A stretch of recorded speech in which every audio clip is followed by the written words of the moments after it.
نحمده ونصلي ونسلم على سيدنا ومولانا محمد رسوله النبي الأمين المكين الحميد الكريم الرؤوف الرحيم. أما بعد، فأعوذ بالله من الشيطان الرجيم. بسم الله الرحمن الرحيم. فالذين آمنوا به وعزروه ونصروه واتبعوا النور الذي أنزل معه أولئك هم المفلحون.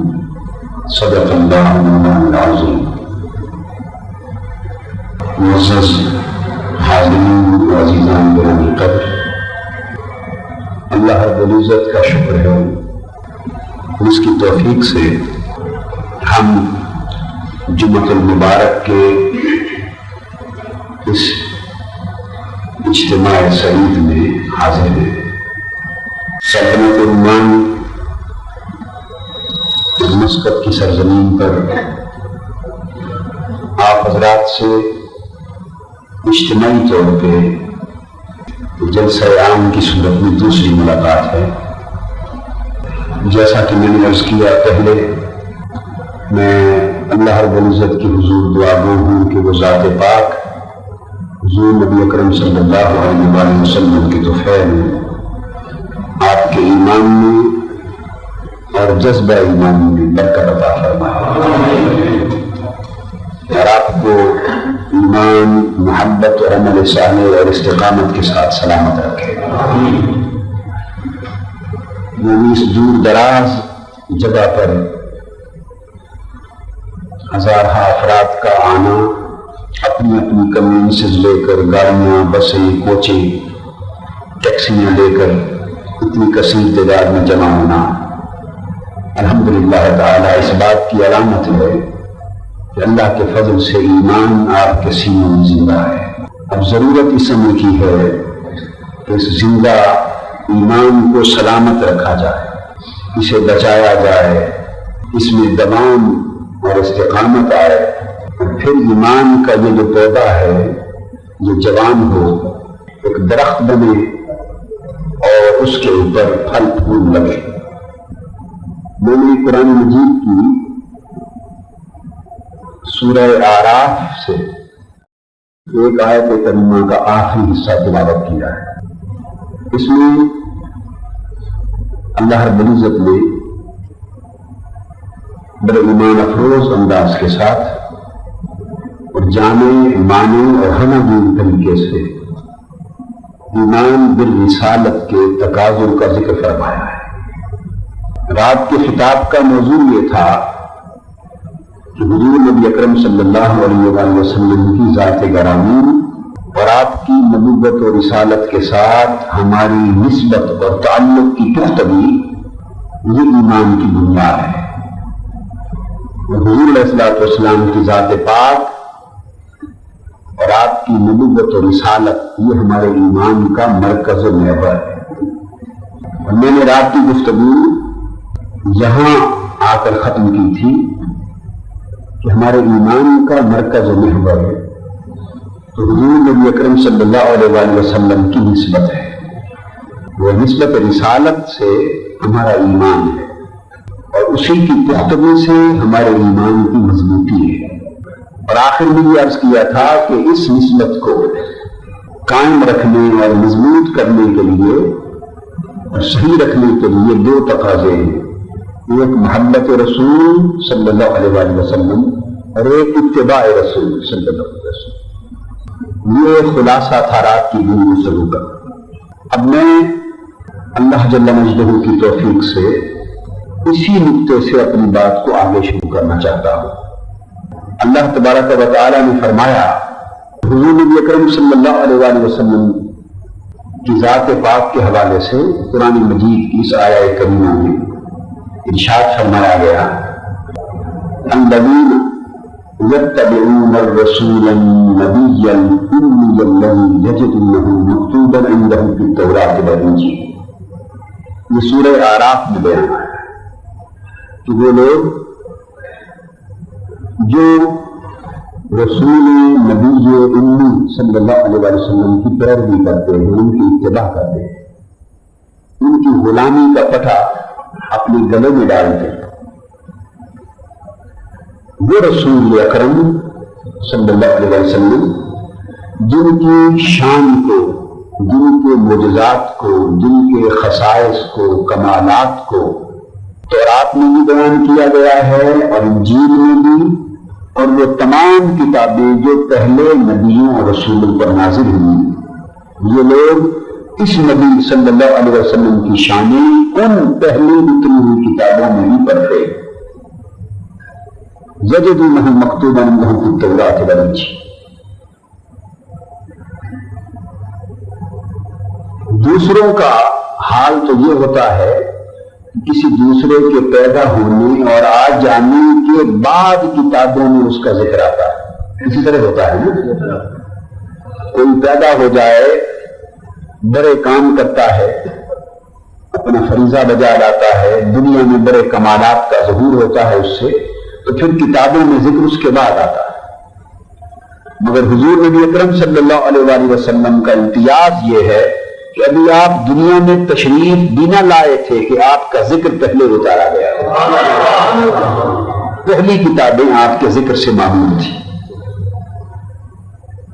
اس لیے پہلے نبیوں کی تمام امتیں اتنے عالی شان اور عالی مرتبت نبی آخر الزماں صلی اللہ علیہ وسلم کی دنیا میں تشریف آوری کا انتظار کیا کرتی تھی، اور ہر کوئی خواہش کیا کرتا تھا کہ کاش اللہ کا وہ محبوب رسول ہمارے زمانے میں آ جائے، ہم ان کی زیارت کر لیں، ہم ان کے امتی بن جائیں۔ اس لیے وہ جو یہود تھے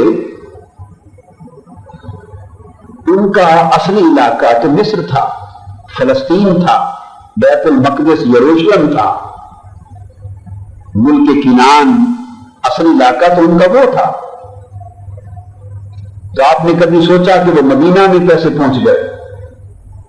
کوئی 1000 میل کی مسافت ہے، کہاں مصر اور بیت المقدس اور کہاں مدینہ طیبہ، 1000 میل کی مسافت ہے۔ یہاں آ کے وہ قبائل آباد ہو گئے تھے، ان کی نسلیں آباد ہو گئی، کیسے پہنچی؟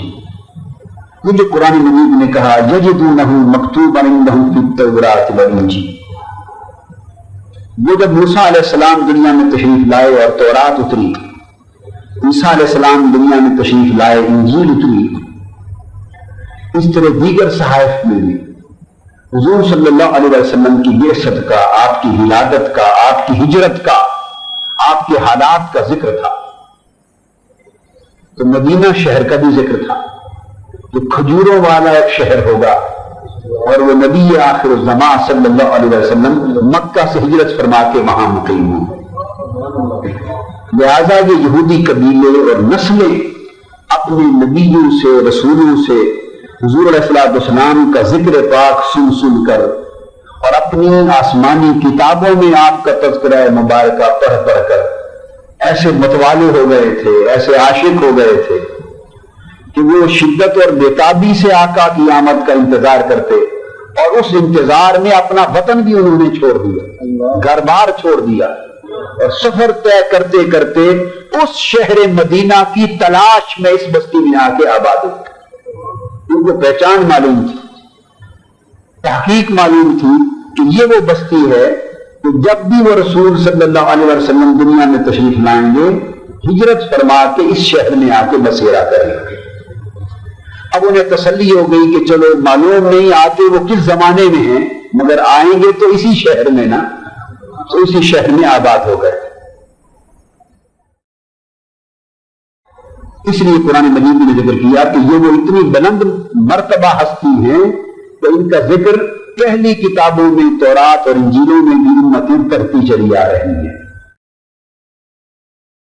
بعد میں وہ منکر ہو گئے، اور وہ منکر ہوئے حسد کی بنا پر۔ ان کا خیال تھا کہ حضور علیہ السلام ہماری ہی نسل اور قبیلے یعنی بنی اسرائیل میں سے آئیں گے۔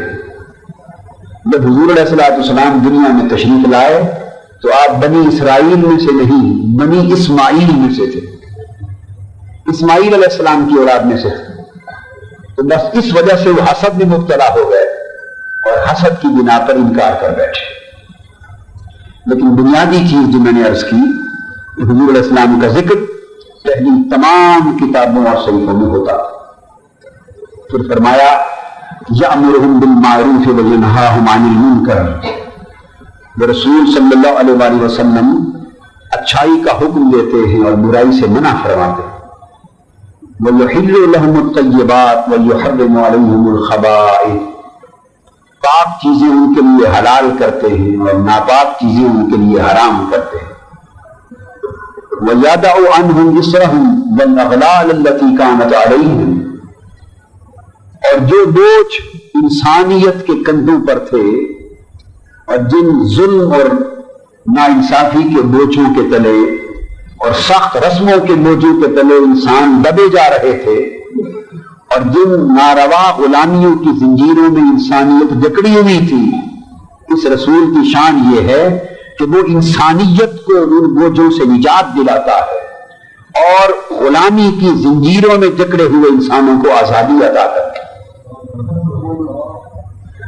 یہ سارا ذکر حضور صلی اللہ علیہ وسلم کا ہوا، اور اس کے بعد آخر میں فرمایا فَالَّذِينَ آمَنُوا بِهِ، وہ حصہ آیت جو میں نے تلاوت کی، فَالَّذِينَ آمَنُوا بِهِ وَعَزَّرُوهُ وَنَصَرُوهُ وَاتَّبَعُوا النُّورَ الَّذِي أُنزِلَ مَعَهُ أُولَٰئِكَ هُمُ الْمُفْلِحُونَ، بس وہ لوگ جو اس رسول صلی اللہ علیہ وسلم پر ایمان لائے،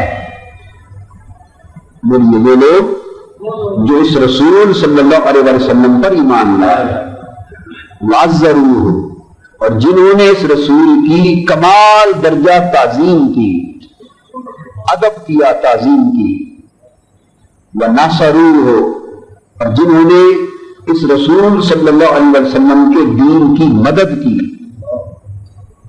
وَاتَّبَعُوا النُّورَ الَّذِي أُنزِلَ مَعَهُ، اور جنہوں نے اس رسول کے ساتھ اترے ہوئے نور کی پیروی کی، اولئک هم المفلحون، بس صرف یہی وہ لوگ ہوں گے جو ہدایت کے ساتھ فلاح پائیں گے، کامیاب ہوں گے، کامران ہوں گے اور اپنی منزل مراد تک جا پہنچیں گے۔ تو قرآن مجید نے فلاح کے لیے، حقیقی کامیابی اور کامرانی کے لیے 4 شرطوں کا ذکر فرمایا ہے، اور یہ 4 شرطیں حضور علیہ السلام پر ایمان لانے کے بنیادی تقاضے ہیں، ایمان بالرسالت کے تقاضے۔ اور آپ یوں کہیے ہمارے آج کے موضوع کی مناسبت سے کہ حضور علیہ السلام کے ساتھ جو ہم نسبت غلامی پختہ کرنا چاہتے ہیں، ہم حضور صلی اللہ علیہ وسلم پر ایمان لا کر آپ کی ذات پاک سے اپنی نسبت، اپنا تعلق، اپنا ربط اور ضبط قائم رکھنا چاہتے ہیں، اور یہ چاہتے ہیں کہ ہم سچے طریقے سے غلامی مصطفیٰ میں آ جائیں، حضور علیہ السلام پر ایمان ہمارا صحیح ہو جائے، آپ سے تعلق ہمارا درست ہو جائے۔ یہ جو تعلق بالرسول کی درستگی ہے اور نسبت رسالت معاف صلی اللہ علیہ وسلم کی صحت ہے، اس کا انحصار 4 تقاضوں کو پورا کرنے پر ہے۔ کتنے؟ یہ 4 شرائط ہیں، 4 تقاضے۔ ایمان ان کا صحیح ہے جو ان 4 شرطوں کو پورا کریں گے، یاد رکھیں۔ حضور علیہ السلام سے تعلق ان کا مقبول ہے جو ان 4 تقاضوں کو پورا کریں گے، اور اللہ کی بارگاہ میں کامیاب و کامران وہی مومن ہیں جو ان 4 تقاضوں کو پورا کریں۔ اگر ان 4 تقاضوں میں سے کسی ایک کی بھی کمی رہ گئی، نقص رہ گیا، تو گویا ہمارا حضور صلی اللہ علیہ وسلم کی ذات پاک کے ساتھ تعلق یا کمزور پڑ گیا یا کٹ گیا۔ تو آج کی گفتگو کا لب لباب اور نفس مضمون اور مغز یہ ہے کہ ہم یہ سمجھیں، کوئی مسلمان ہے ایسا جو یہ نہ چاہتا ہو کہ میری حضور صلی اللہ علیہ وسلم کی ذات پاک سے نسبت مضبوط ہو جائے؟ ہر کوئی چاہتا ہے، ہر کوئی چاہتا ہے کہ ایمان برسالت کے تقاضے پورے کر لوں، ہر کوئی چاہتا ہے کہ میرا حضور علیہ الصلوۃ والسلام کی رسالت کے ساتھ تعلق، ایمانی تعلق قائم اور دائم ہو جائے اور صحت کے ساتھ قائم رہے۔ تو آئیے آج ہم یہ بیان کر رہے ہیں کہ یہ چار تقاضے کس طرح پورے ہوتے ہیں اور یہ تقاضے کیا ہے۔ رات میں نے جو بات کی تھی کہ ہمارے ایمان کا مرکز و محور حضور صلی اللہ علیہ وسلم کی ذات گرامی، اب میں گفتگو چونکہ اس سے آگے کر رہا ہوں، رات والے دلائل، قرآن مجید کی آیات اور ان کے حوالہ جات کو نہیں دوہرا رہا، اسی موضوع کو آگے چلا رہا ہوں کہ اس کے تسلسل کو قائم کرنے کے لیے یہ بات سمجھ لیں کہ الحمد سے والناس تک پورے قرآن مجید کو جا بجا پڑھیں اور غور کریں، تدبر کریں، تفکر کریں قرآن میں، اور ایمان کے مرکز و محور کو سمجھنے کی کوشش کریں، تو بلا اختلاف ہر جگہ ایک ہی آواز آئے گی کہ لوگوں، ایمان کا مرکز و محور تو ذات مصطفیٰ صلی اللہ علیہ وسلم اور حضور کی رسالت و نبوت۔ اب میں آپ کو یہ بتاؤں کہ محور کہتے کسے، مرکز و محور۔ ایک مثال دیتا ہوں، آپ میں سے بہت سے کا تعلق دیہاتوں سے ہوگا، بنیادی طور پر چھوٹے چھوٹے شہروں میں ہوگا۔ پہلے وقتوں میں دیہاتوں کے اندر بھی، شہروں کے اندر بھی، عورتیں گھروں میں چکی پیستی تھی، اب بھی بعض جگہوں پر پیستی ہیں، ہم نے اپنی آنکھوں سے بچپن میں دیکھا ہے۔ تو چکی میں پتھر کے دو پارٹ ہوتے ہیں نا، آپ اگر ذہن میں لائیں تو جو نیچے والا پارٹ ہوتا ہے، میں نے تو بڑا مدت گزر گئی، بچپن میں دیکھی بھی چکی، اس کے بعد نہیں، مگر ایسا تھوڑا یاد پڑ رہا ہے کہ نیچے والے پارٹ کے اوپر ایک کلی سی ہوتی ہے اور دوسرے اوپر والے پارٹ کے درمیان سوراخ ہوتا ہے، وہ کلی اس سوراخ میں ڈالتے ہیں اور پھر پکڑ کے اوپر والے پارٹ کو ایسے ہلاتے ہیں، ٹھیک ہے؟ تو پھر دانے گندم کے پستے ہیں اور آٹا بنتا ہے، کھانے کے قابل ہوتا ہے۔ وہ جو کلی ہے جس کے اوپر والا پارٹ گھومتا ہے، اس کو مرکز و محور کہتے ہیں، اسے مرکز و محور کہتے ہیں۔ اب آپ سمجھیں کہ کلی موجود ہے، پارٹ اس کے اوپر ہے، آپ چلا رہے ہیں تو آٹا پس جائے گا نا، کھانے کے قابل ہو جائے گا۔ اب آپ یوں کریں کہ اس کلی کو توڑ دیں، کلی کو درمیان سے ہٹا دیں اور پھر اوپر والے پارٹ کو رکھ کر دانے کو پیسنا چاہیں، گندم پیسے گی نہیں، کیا ہوگا؟ دانے منتشر ہو جائیں گے، دانے منتشر ہو جائیں گے، گندم نہیں پسے گی، آٹا بھی نہیں ملے گا، دانے بھی منتشر ہو جائیں گے اور پارٹ بھی جدا ہو جائیں گے۔ تو پتہ یہ چلا کہ مرکز و محور قائم ہو تو مقصود حاصل ہو جاتا ہے، اور مرکز و محور قائم نہ رہے تو دانے منتشر ہو جاتے۔ یہی حال اس امت مسلمہ کا ہے۔ امت مسلمہ کے ایمان کا مرکز و محور ذات پاک محمد مصطفیٰ صلی اللہ علیہ وسلم، رسالت و نبوت محمدی صلی اللہ علیہ وسلم ہے۔ اس مرکز اور محور پر ہمارے ایمان کی چکی نے پسنا تھا، اس سے ہمیں ایمان کی خوراک ملنی تھی، آٹا پسنا تھا اور مقصود حاصل ہونا تھا۔ جب سے ہم نے اپنا مرکز و محور بھولا دیا اور مرکز و محور درمیان سے ہٹا دیا، چکی تو چل رہی ہے مگر امت کے دانے منتشر ہوتے جا رہے ہیں، کیونکہ امت کے دانے منتشر ہو رہے۔ یہ مقصود تب حاصل ہوتا اگر محور برقرار ہوتا۔ ہم اپنے محور کو بھول گئے، اپنے محور کو کچھ تو ہم میں سے وہ لوگ ہیں جو دین کی راہ سے بھی ہٹ گئے، جو دین کی راہ سے بھی ہٹ گئے۔ تو جنہوں نے راستہ ہی چھوڑ دیا دین کا، ان کو اپنے ایمان کے مرکز و محور سے کیا غرض؟ جو ایمان کی راہ سے ہی ہٹ رہے، مغربی فکر، کافرانہ مغربی ثقافت، ان کی یلغار، مادیت، نفسانیت، حرص، ہوا، لالچ، یہ ساری چیزیں مل کر آج ہمارے ایمان کی شمعوں کو بجھا رہی ہے. ایمان کی راہ سے ہم ہٹ رہے. ہم نے اپنا مقصود، اپنا قبلہ، کعبہ، منزل اللہ اور اللہ کے رسول کے در کے سوا کسی اور شے کو بنا لیا. تو وہ لوگ جو اصلاً ایمان کی راہ سے ہی ہٹ گئے ان کا تو معاملہ ہی اور ہو گیا. اور وہ لوگ جو ایمان کی راہ پر ہیں، دین کی راہ پر ہیں، جو مذہب کی راہ پر چل رہے ہیں، دین کی راہ پر، ان میں بھی ہم میں سے بہت وہ لوگ ہیں جو ہیں تو دین کی راہ پر مگر اپنے مرکز و محور کو بھول رہے. اس کی پہچان ذہنوں میں نہیں رہی، اس کی اہمیت ذہنوں میں نہیں رہی. نتیجتاً امت محمدی کے افراد دانوں کی طرح منتشر ہوتے جا رہے ہیں. ضرورت اس امر کی ہے اس امت میں وحدت اور یگانگت پیدا کرنے کے لیے اور امت محمدی کے منتشر دانوں کو پھر سے مجتمع کرنے کے لیے ضرورت اس امر کی ہے کہ ہم اپنے ایمان کے مرکز و محور کو پہچانیں. یہ سمجھیں کہ وہ کون سا نقطہ ہے جو پوری امت مسلمہ کو یکجا کر سکتا ہے، جو پوری امت مسلمہ کے دانوں کو تسبیح کی طرح پرو کر ایک رکھ سکتا ہے، جو ہمارے اندر یگانگت پیدا کر سکتا ہے. تو یاد رکھ لیں وہ ایک مرکزی نقطہ جس کے ساتھ سارے نقطے سمٹ آتے ہیں وہ رسالت محمدی صلی اللہ علیہ وسلم کا نقطہ. اس سے ہماری محبت جتنی مضبوط ہوگی، ہماری نسبت جتنی مضبوط ہوگی، ہمارا تعلق جتنا مضبوط ہوگا، ہماری قربت جتنی مضبوط ہوگی، امت اتنی مضبوط ہوتی چلی جائے گی. اور ہماری نسبت، تعلق و قربت اس مرکز سے جتنی کمزور پڑتی چلی جائے گی، ہمارا ایمان، ہماری مسلمانی اور امت اسی طرح مردہ ہوتی چلی جائے گی.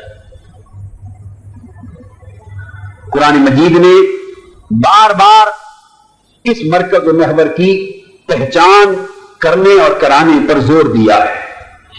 ارشاد فرمایا ایک مقام پر، ادعو الی سبیل ربک بالحکمہ والموعظۃ الحسنہ وجادلہم باللتی ہی احسن. اے میرے حبیب صلی اللہ علیہ وسلم، لوگوں کو بلائیے اپنے رب کی راہ کی طرف، دعوت دیجئے، لوگوں کو بلائیے کدھر؟ بولیے اپنے رب کی راہ کی طرف. یوں نہیں فرمایا کہ لوگوں کو رب کی راہ کی طرف بلائیے. بات یوں بھی تو ہو سکتی تھی یا نہیں؟ بولیے نا. اگر یہ فرمان ہوتا کہ لوگوں کو رب کی راہ کی طرف بلائیں تو کوئی کمی تھی؟ کوئی کمی نہیں تھی. اگر فرمان یوں ہوتا لوگوں کو اللہ کی راہ کی طرف بلائیں، کوئی کمزوری نہیں تھی بات میں. اگر فرمان ہوتا لوگوں کو ان کے رب کی طرف بلائیں، 100 طریقے تھے بات سمجھ میں آ جاتی. مگر اللہ رب العزت نے یہ نہیں فرمایا کہ لوگوں کو رب کی راہ کی طرف بلائیں، نہیں، بلکہ فرمایا ادعو الی سبیل ربک، لوگوں کو اپنے رب کی راہ کی طرف بلائیں. بات رب کی ہی کرنی تھی چونکہ مقصود رب ہے. مقصود رب ہے، منزل اللہ کی بارگاہ کی رسائی ہے. مقصود وہی ہے، منزل وہی ہے، نصب العین وہی ہے، پہنچنا اس بارگاہ تک تھا. بلانا تو ادھر ہی تھا، مگر یوں کر کے بلایا کہ اپنے رب کی طرف بلائیں تاکہ یہ بات لوگوں کے ذہنوں میں بیٹھ جائے کہ رب ہے تو سب کا، مگر یوں کر کے بلایا جا رہا ہے کہ اپنے رب کی راہ کی طرف بلائیں تاکہ لوگ رب کی طرف جائیں اور آپ سے اے میرے محبوب بے خبر نہ ہو جائیں. لوگ مجھ سے ملیں مگر آپ سے بیگانہ نہ ہو جائیں. لوگ میرے بندے بنیں مگر آپ کی غلامی کے منکر نہ بن جائیں. لوگ مجھے پہچانیں مگر آپ کی پہچان بھول نہ جائیں. لوگ میرے قریب آئیں مگر آپ سے دور نہ ہو جائیں. اس لیے فرمایا ہے حبیب لوگوں کو اپنے رب کی طرف بلا تاکہ لوگ مجھے رب جانے تو بھی رب مصطفیٰ سمجھ کر جانے، رب محمد جانے، جو میرے قریب آئے، تیری راہ سے آئے، جو میری منزل تک پہنچے، تیرے دروازے سے پہنچے، جو میری بندگی تک پہنچے، تیری غلامی کے ذریعے سے پہنچے. جو میرا بندہ بنے وہ تیرا غلام بنے، جو میرے قریب ہو وہ تیری بارگاہ کے ذریعے سے آئے. رسالت کو ربوبیت کی، رسالت کو رب کی شناخت بنایا. رب کو تو کسی نے نہیں دیکھا کسی نے نہیں، مگر پہچاننے کا حکم ہے. حکم ہے اپنے رب کو پہچانو. دیکھا نہیں مگر پہچانو. تو دیکھے بغیر پہچاننا ہے تو کچھ شناخت بھی تو ہوگی. تو رسالت توحید کی شناخت ہے. رسالت رب کی بولیے شناخت پہچان ہے. اس لیے ایک اور مقام پر اللہ رب العزت نے جا بجا ایسے ارشادات فرمائے کہ مسلمانوں کو حضور صلی اللہ علیہ وسلم کی نسبت سے اپنی طرف دعوت دے. اب یہاں یہی تصور ایمان کے مرکز و محور کا سمجھایا جا رہا ہے. فرمایا فالذین آمنوا بہ، بس کامیاب وہ لوگ ہوں گے جو اس رسول پر ایمان لائیں. وعزروہ، جو اس رسول کی تعظیم کرے. ونصروہ، جو اس رسول کی مدد کرے، یعنی اس رسول کے دین کی. واتبعوا النور الذی انزل معہ، جو اس رسول کے ساتھ اترے ہوئے نور کی پیروی کرے. تو ساری کی ساری بات کا مرکز ہر جگہ کیا ہے؟ رسول صلی اللہ علیہ وسلم کی ذات. تو چار تقاضے بیان کر دیے. ایمان،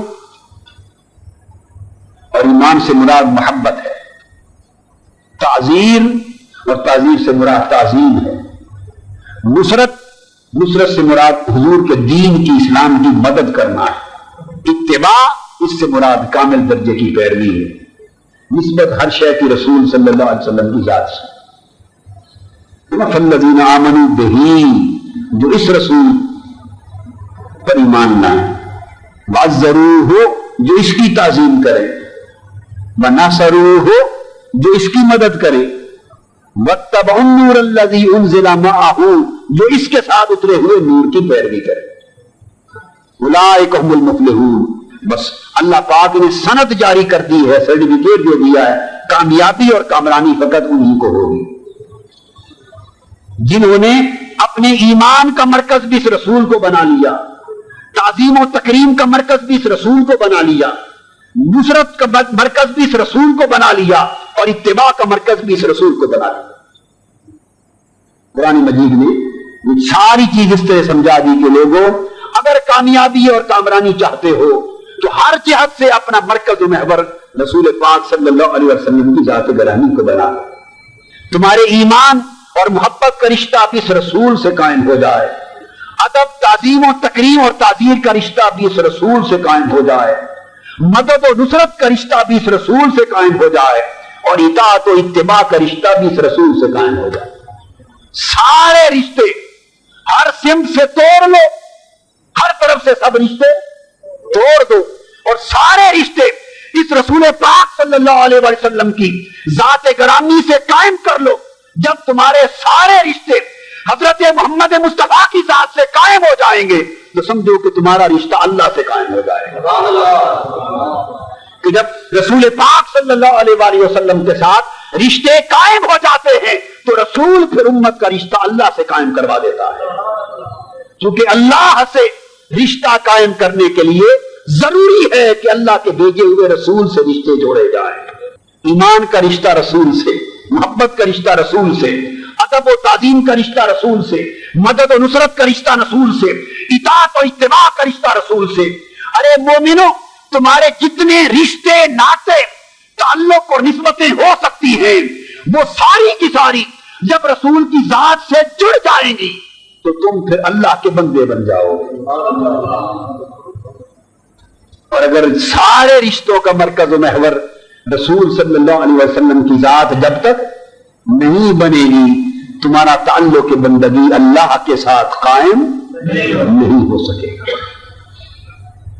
یہ قرآن مجید کی تعلیمات کا بنیادی نچوڑ ہے. اب آئیے، میں نے عرض کیا کہ ایمان، چار چیزیں بیان ہوئی. ایمان، حضور علیہ السلام نے فرمایا. اب حضور پر ایمان سے مراد کیا ہے؟ یہ حکم بھی ایمان والوں کو ہے. حکم بھی کن کو ہے؟ ایمان والوں. تو ایمان والوں سے کہا جا رہا ہے جو اس رسول پر ایمان لائیں تو یہ ایمان کیا ہے؟ حضور علیہ السلام نے فرمایا لا یؤمن احدکم حتی اکون احب الیہ من والدہ وولدہ والناس اجمعین، تم میں سے کوئی شخص اس وقت تک صاحب ایمان نہیں ہو سکتا جب تک میری ذات سے وہ اپنے والد، اپنی اولاد اور پوری کائنات سے بڑھ کر میری ذات سے محبت نہ کرے۔ ایمان والا وہی ہے جو ساری کائنات سے بڑھ کر مجھے محبوب جانے، یہ حضور صلی اللہ علیہ وسلم نے فرمایا۔ اور ایک مقام پر فرمایا لا یؤمن احدکم حتی اکون احب الیہ من نفسہ، جب تک کوئی شخص اپنی جان سے بھی بڑھ کر محبت میری ذات سے نہ کرے اس وقت تک وہ مومن اور ایماندار نہیں ہو سکتا۔ تو وہ حضور علیہ السلام بھی ایمان کا ایک کرائیٹیرین دے دیا، ایمان کا ایک کرائیٹیرین، ایک معیار، ایک پہچان ایمان کی ہمیں عطا کر دی۔ اور وہ کیا؟ ایمان کا معیار یہ دے دیا کہ لوگوں جو محبت تمہیں اپنی اولاد سے ہے دلوں میں جھانکو، اگر میری محبت اولاد کی محبت سے بھی بڑھ کر ہے، میری محبت ماں باپ کی محبت سے بھی بڑھ کر ہے، میری محبت تمام رشتہ داروں کی محبت سے بڑھ کر ہے، مال و دولت کی محبت سے بڑھ کر ہے، دنیا کی محبت سے بڑھ کر ہے، حتیٰ کہ ساری محبتیں انسان کی جا کر اس کی جان کی محبت میں سمجھ جاتی ہے کہ نہیں؟ ہر محبت کا ایک درجہ ہے، پھر اس سے آگے وہ رہ جاتی، پھر ایک محبت اور آگے بڑھ جاتی، پھر ایک مقام کی وہ رہ جاتی، اس سے آگے اور محبت بڑھ جاتی، ساری محبتوں کے سفر جان کی محبت پہ جا کے ختم ہو جاتے۔ انسان جتنی تکلیفیں بھی اٹھاتا ہے جان کے لیے اٹھاتا ہے، ٹھیک ہے؟ تو کچھ لوگ آپ یہاں آئے ہیں دور دراز وطن چھوڑ کے سفر کرتے، مصیبتیں جھیلتے، مزدوریاں کرتے ہیں، کیا یا جان کے لیے یا اولاد کے لیے؟ تو تیسری شے تو نہیں بولیے نا، جان کے لیے اور اولاد کے لیے۔ تو گویا دنیا کے اندر محبتوں کا منتہا یہ ہے، محبتوں کا کمال اپنی جان اور اپنی آل اولاد۔ اور حضور صلی اللہ علیہ وسلم نے فرمایا لوگوں دنیا میں تمہاری محبتیں جس نقطے پر جا کر رک جاتی وہ جان اور اولاد کی محبت ہے، اپنے گریبانوں میں جھانکو، اگر محمد مصطفیٰ کی محبت جان اور اولاد سے بھی بڑھ جائے تو سمجھو تمہارے اندر ایمان آ گیا۔ اگر جان اور اولاد کی محبت میری محبت سے بڑھ جائے تو سمجھو ابھی ایمان نہیں ملا۔ حدیث پاک میں آتا ہے حضور نبی اکرم صلی اللہ علیہ وسلم نے ایک روز صحابہ کرام سے فرمایا، حدیث کی کتاب ہے مشکات شریف، نام سنا ہے آپ نے؟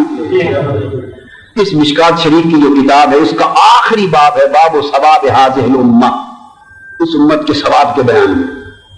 اس میں حضور صلی اللہ علیہ وسلم نے فرمایا صحابہ کرام سے، فرمایا میرے صحابیوں بتاؤ وہ کون لوگ ہیں جن کا ایمان عجیب تر ہے تمہارے نزدیک، تمہیں جن کے ایمان پر بڑا تعجب ہے اور جن کا ایمان اتنا بلند ہے کہ حیرت والا ہے، تعجب والا ہے، بولو وہ کون لوگ ہو سکتے ہیں؟ صحابہ کرام نے سوچا کہ عجیب ایمان تو انبیاء کا ہی ہو سکتا ہے، بڑا اونچا۔ عرض کیا یا رسول اللہ صلی اللہ علیہ وسلم انبیاء جو ہیں الانبیاء اعجب ایمان، وہ ایمان میں وہی ان کا ایمان عجیب ہے۔ حضور صلی اللہ علیہ وسلم نے فرمایا نہیں، ان پر ہر وقت اللہ کی وحی اترتی ہے، خود ان پر اللہ کی وحی اترتی ہے، اگر وہ اللہ پر ایمان نہیں لائیں گے تو اور کون لائے گا؟ تو انبیاء کا ایمان عجیب نہیں ہے، وہ تو وحی کی محبت ہے۔ بولو عجیب ایمان کن کا ہے؟ پھر صحابہ کرام بولے، عرض کیا یا رسول اللہ صلی اللہ علیہ وسلم پھر عجیب ایمان ملائکہ کا ہے، فرشتوں کا۔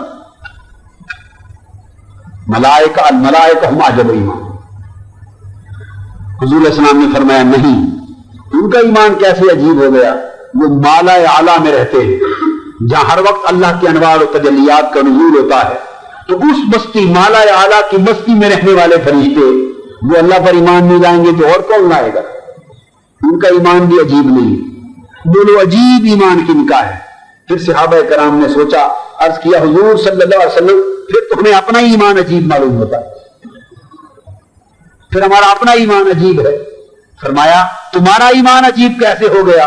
صبح و شام میرا مکھڑا دیکھتے ہو، میری مجلس میں بیٹھتے ہو، میرے معجزات دیکھتے ہو،